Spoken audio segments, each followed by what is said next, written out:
nekazaria eta idizko gaztea.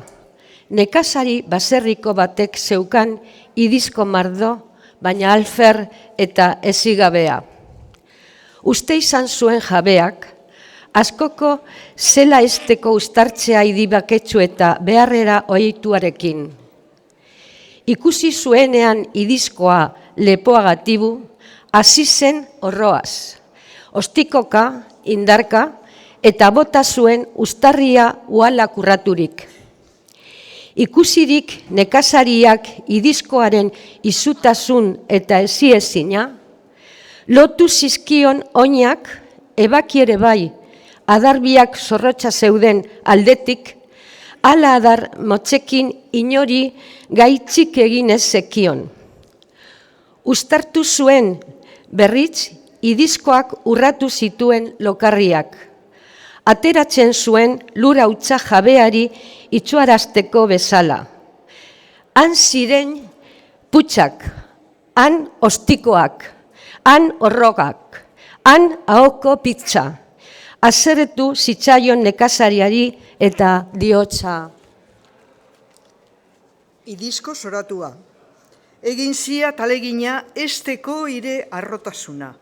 Eziagok iretzat ez ustarri, ez ugal zendorik, laguna galtzeko asko aiz. Lotxari gordetzen ez diot, jaten ematen dianari. Alperrik izango dira nire neke berriak, berdin eziagok iretzat ezibiderik. Bada, nik enduko diat, betiko eta laster ere arrotasuna. Eramango haut arategira eta epailaren mailu gorra beheratuko dit burua. Ipuin honek dio, gazte izu, natura txar eta hasiera gaiztokoak berandu, nekez eta askotan inoiz ere ezin direla. Zigorra da, agiraka eta beldurgarri guztiak alferrak direla.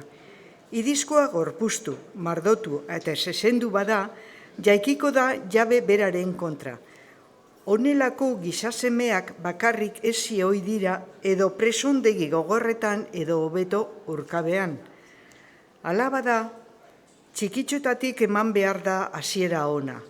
Haurtxoa zigortxoa ikusita beldurtzen direnean. Horregatik, gaizto gogortuaren ezibidea da urkabera eramatea.